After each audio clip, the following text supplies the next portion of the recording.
I don't know you, but you're too fat. And I don't make the rules, that's just how it is. Today, I want to talk about why you're ugly. And I work in marketing in the beauty industry, and I feel like beauty is so substantive, there's so much to it. You know, bitches always say science is everything, and you know, math and STEM, you know, the world is made of atoms and eons, but politics is everything. Every Jeffree Star product you buy is like a vote for Donald Trump. I'm just gonna be talking about how one white girl's insecurity became the rest of the world's insecurity. Who knew big lips was biologically attractive? I didn't know that, I didn't think that, but you know, back then no one gave a shit about lips until a white billionaire did. And I say billionaire in air quotes because I mean, that title has been revoked, Forbes refuted it, and that's just a modern day template on why you still feel ugly. Ultimately, it all stems to racism, misogyny, sexism. I'm not here to give you, you know, the bullshit, like everything's face-tuned and, you know, everything's fake on Instagram. No, I'm here to give you the real answer, and it's the white man. So the first thing is, you're too fat. And I feel like we've all felt this way. You felt fat, I felt fat. Nowadays, I still feel fat. Even though my doctor says I'm just fine, BMI doesn't mean anything. But we all feel fat, and why do we feel fat? It's because of slavery. White slaveholders used to rape black women and had mixed slave offspring. And those offspring had it easier because they were able to run away. And because they were able to run away, it was obviously because they were more white passing. And so the more white men raped black women, the more there were runaway offsprings. And so what did you do? How would you be able to differentiate a mixed baby from a non-mixed white person? Is by talking shit about them, obviously finding another insecurity besides skin color, because skin color is the obvious differentiation. In order to differentiate between a white woman and a white passing woman was the size of their buttocks, because apparently, I can't believe I'm saying the word buttocks, but yeah, that's exactly how they described it, because women of color tend to be curvier, and so instead of taking something that's beautiful, a part of the female body that is biologically attractive, you take it and you use it against women, and obviously you're just gonna, you know, brand it as superior. Like, so back then people used to draw black women as just these ravenous creatures that had no self-control, and you would be able to tell a light-skinned black woman's body from that of a white woman is by the size of their butt and by the size of their stomach. They would see them as these creatures that had really big butts, and so that was when the trend started, that, you know, comparing women's bodies, especially women of color's bodies, to that of animals. And that's still very common. We had the yellow monkeys during the Vietnam War. We have, even nowadays, women of color being called rats, and not just women of color, but women in general are compared to as elephants, because that fear of not being white enough or not being perceived as worthy of basic human rights nowadays just seeps in everywhere, and we still feel that way. But now, instead of actually identifying a free slave, we're identifying whether or not a woman has the right to be treated decently. Instead of a slaveholder nowadays, now it's the white CEO telling us the marketing quota to hit. So women feeling like they're too hairy. And where did that come from? Well, men's razors wasn't enough. People couldn't sell that shit. So, you know, why not pressure women to shave their bodies? Because again, women are animals, if not for being a woman of color with having curves, because that's what you need to birth children. Yeah, just having hair, that's disgusting too. Let's just brand women as that, and that's another reason to feel ugly and to buy. Look at me, I'm an animal, I have arm hair, so disgusting, right? And the same way, you know, Kylie Jenner was like, you know, I feel insecure about my lips, let me go change that. Well, for Coco Chanel, she created bronzer, the first bronzer, I believe, and that originated when the Coco Chanel was once sunbathing, she fell asleep in the sun, homegirl woke up, you know, she wasn't light skinned anymore. And you know, back then light skin was popular, not popular, but literally used against people, because if you didn't have light skin, that meant that, you know, you were a field worker and that you were of a lesser class, and that just gave white people even more of a reason to go against people of color and to brand that against them. Hence whitening products, the evolution of makeup. And back then, you know, rich white women would paint themselves in lead because, you know, they weren't pale enough. They had to paint themselves in lead. And so when a rich white woman, the rich white woman, Coco Chanel, sunbathes in the sun and God forbid she turns pink, she turns brown, what are you gonna do? She wakes up the next day, she's like, shit, man, now I look dark and I can't promote stuff that I sell if I'm dark and I'm the it girl. You know, she was like the Kylie Jenner back in her day. What am I gonna do? I'm gonna create bronzer, because now being dark is cool because I'm dark now. And how am I gonna make money off of that? Well, you can't be too dark, because if you're too dark, then, oh my god, you're disgusting. You were an offspring of slavery.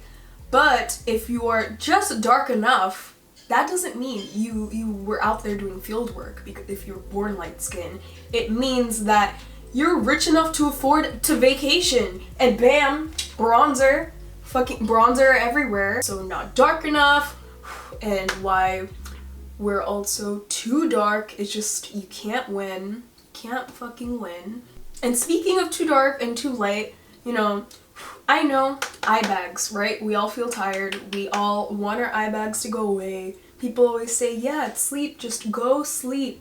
Yeah. Girl, it's quarantine. I've been sleeping like 10 hours every day. I still have eye bags. And you know why we have eye bags? It's genetics. I know, shocker. A study from the UPenn Dermatology Institute says that eye bags are just another way to make women feel insecure and to obviously buy more products in the market, because no product can solve eye bags. But yeah, you know, my dumbass, your dumbass, we all get sucked into these things. It's very common. And ultimately, that's why brands like Fair and Lovely still exist. You think your favorite brand, you know, Dove, Neutrogena, Fenty, whatever, they're all owned by white men who control the same sexist, misogynistic companies. And that's why they're able to market these same whitening products in America as, you know, eye bag correctors and stuff, you know, because obviously when you create product for so long, when you create overstock of Fair and Lovely, what are you gonna do with the rest of it? What are you gonna do? How are you gonna sell this so-called whitening cream? Obviously, they're not gonna get rid of it for the good of the world, because, you know, capitalism doesn't care. So what are you gonna do? You're gonna rebrand it as an under eye brightening cream, a dark spot brightening cream, and that's how you get the same product to do well in the West. I love makeup. I just want you guys to be aware, because just studying marketing behind the scenes, I want you guys to know that there is power in what you buy, okay? Like, it's not meant to make you feel helpless. It's meant to make you feel aware that you're not ugly. Life, just society manufactures you to make you feel ugly, even though you are not ugly. You're not. And can we talk about the way we correct our eye bags? The way we just bring concealer down to our eyes. It's like we think we're correcting our eye bags, which we are, but it just gives us even more of a reason to make our face look more Eurocentric. It just tells people that no, your face is not narrow enough, your face is not structured enough, you have to reverse contour that shit in order to be beautiful. And it just, everything you think that isn't a contribution into racism and sexism, it is. Everything, just like I said, just like how science is everything, politics is everything. With capitalism, once you go through every single trend, you know, feeling ugly about your body, you just go into new parts. Like, who knew that we had to feel insecure about our hair and our eyebrows? Oh god, don't even get me started on hair. Beyonce has done a lot for inclusivity, but I can never let go of the L'Oreal ad that she did, where they literally gave her like pin straight blonde hair, and no one talks about it now, because, you know, Beyonce is queen, she is queen, I do love her, but you gotta address just what the way they lightened her and her hair, just it really shows. It really shows the way that we think attractiveness is perceived. It's just so embedded in us to look whiter that people, like the people editing that shit, didn't even realize what they were doing. And now we take naturally frizzy and kinky hair and we market it, oh shit, I dropped my makeup brush. We market it as too frizzy, we market it as dull, lifeless. And you know, when it's not in the beauty space, God forbid you have curly hair, it's unprofessional now. It's disgusting. Go home, change it, cover it, you know, put a wig on top of it. You can't be seen working here with that. Disgusting. But if the white woman has curly hair, it's cool. It's in style. Oh my god, it's so innovative. Same thing when the white woman has big lips. Oh my god, so hot. Suck my dick. This is how all these brands make their money, by basically rooting off of systemic racism and misogyny in society. And don't get me wrong, I'm not saying white women can't feel insecure. Obviously, every woman can feel insecure. Because ultimately, this is how racism and misogyny affects everyone. This is why the Black is Beautiful movement does not just apply to Black women. Literally, it applies to everyone, because every flaw that we're made to feel like we have to change is basically a product of the white man, and we need to find a way to have some balance. It sucks because, you know, people are saying like stop the Facetune, stop social media, and you know, that's what makes you feel ugly. But it's trends like this that have been here for ages. Like even before liposuction existed, you know, women were made to feel fat. But for every product you buy, it's a vote with your dollar, basically. Ultimately, the way capitalism works is for these trends to keep on working, for these strategies to keep on working. It has to keep on selling. Otherwise, the market, the demand does not meet the supply that's provided to meet that, and you know, it just can't work anymore. There's no demand for this garbage supply. No one's gonna follow it. And that's why I feel like we have to really look into the brands that we buy, what we promote, who we follow, because, you know, beauty is everywhere. Whether it's, you know, how we frame Mexicans as rapists and these countries as shithole countries, it all reflects back. It's literally just an explicit way of saying what makes us feel ugly. And I feel like it sucks because I feel like a hypocrite, because I mean, I'm contouring my face and doing my makeup like this. I mean, I feel like it's important to ask why these trends work. Just following Black content creators has made me feel a lot better, because it's someone that still looks so beautiful but literally epitomizes being against what you're told to look like. And just, you know, hearing their perspective. And I feel like, you know, obviously if you can't support small businesses because you can't afford it, that's me. I wish I could be against fast fashion. I try not to buy as much because it's not good, but I just can't afford it. And, you know, obviously just all the drugstore brands that don't have inclusive shades, it's hard to find, you know, a good affordable brand. So I feel like if you can't vote with your dollars, which is more effective, but I feel like just training your algorithm to actually show people that look different and are still beautiful, because even then, it's like, it's still prevalent today. People in Asia, you know, since like the Vietnam War and Japanese internment camps, you know, people have always been told that they have to correct their double eyelids because it's disgusting. And, you know, it makes them seem not trustworthy and not American enough, which is disgusting. And it's still here today, but now it's not seen as racism, it's seen as being trendy and, you know, the almond eye. But, you know, when white people make their eyes slanted, now it's the foxy eye. Also, just surrounding yourself with people that make you feel better about yourself, because obviously if you're on social media a lot, and, you know, literally everything we're recommended. Do you know how many times I've seen Charlie and Dixie D'Amelio on my feed, and I don't give a shit about them.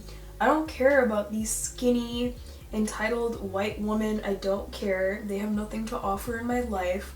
I'm sorry if you stan them, but I just don't care. And it's just the content that we're all expected to love, because that is what sells currently. Because, you know, just like how people say, you know, dark skin foundations don't sell, it's because people have not made the right equal platform for that. Just like that, you know, black content creators don't matter, but, you know, let's just not promote them, because that's why they don't matter to you. It's also important to follow people that make you feel better. I feel like, obviously, if you're continuing to follow people that, you know, facetune the shit out of themselves and just don't care, you know, obviously they're insecure too, but I feel like we're approving this behavior. I also hate how we tell women that they're too old and that they need to anti-age. That, you know, if they have under eye wrinkles, it's the end of the world. You can't have a future. You know, no one's gonna love you because that's disgusting. How dare you age? How dare you age if you don't age like J-Lo, who has lipo, facelifts, Botox. Yeah, she said she doesn't have Botox. Newsflash, she has Botox. And just another product of misogyny, because, you know, if once your eggs dry up, you know, once you're incapable of reproduction, you are undesirable. You're disgusting. Your life doesn't matter anymore. You're not worthy of love. You're not worthy of being hot, you know. And I get it, people say like MILF, like you're sexualizing women.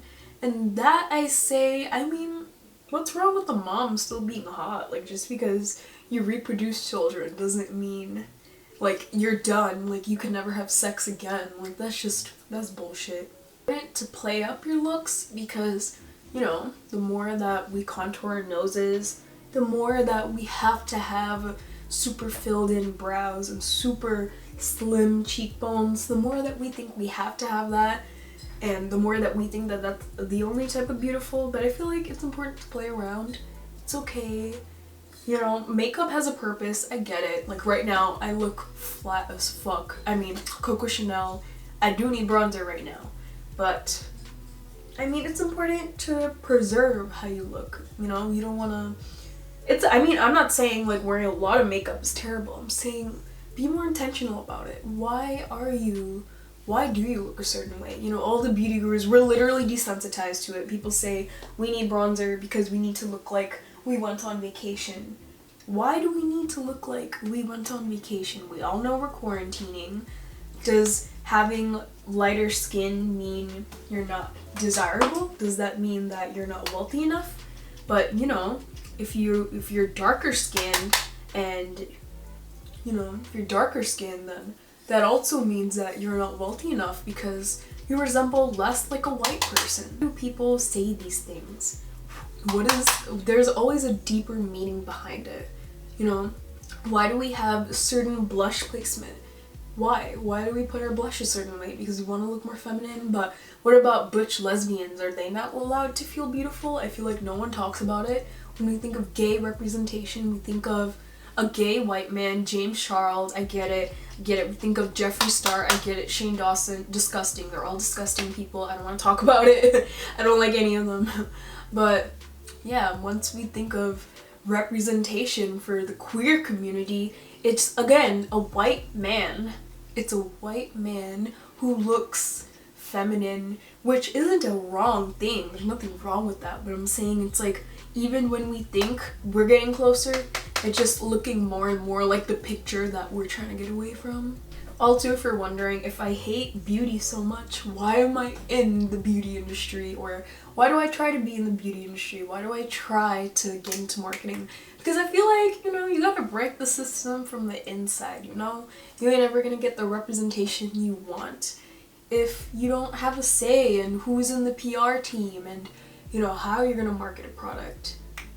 You know, because some brands don't know any better. Sometimes you have to be that perspective in a table, and it's scary. And I feel like, you know, just the same way that we push women into STEM, we should push women into business too, because ultimately that's where all these decisions lie, is what makes money, or what these business people think will make money. It's not even in the beauty industry, but obviously every single industry.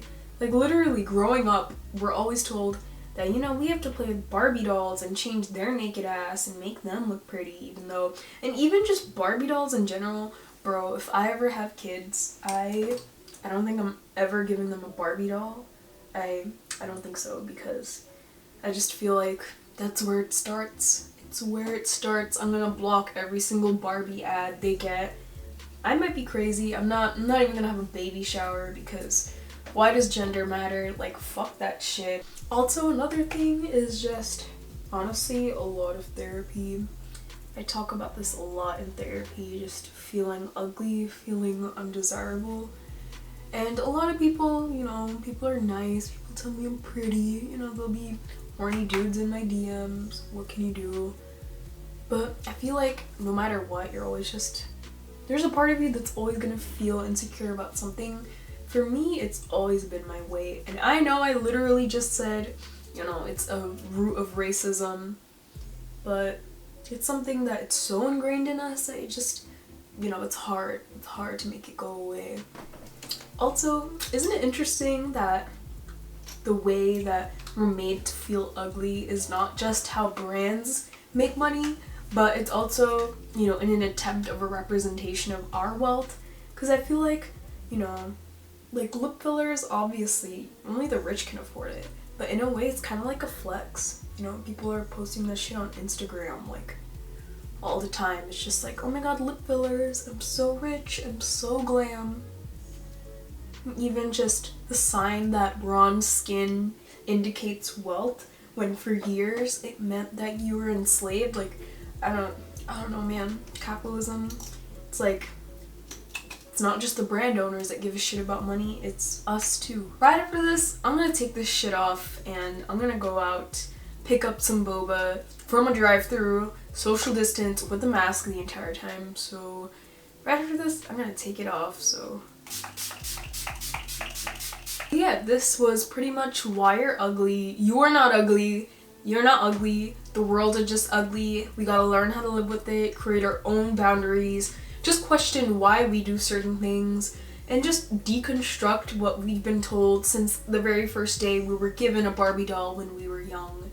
And yeah, I hope this was helpful, and I'll see you in the next video. Bye!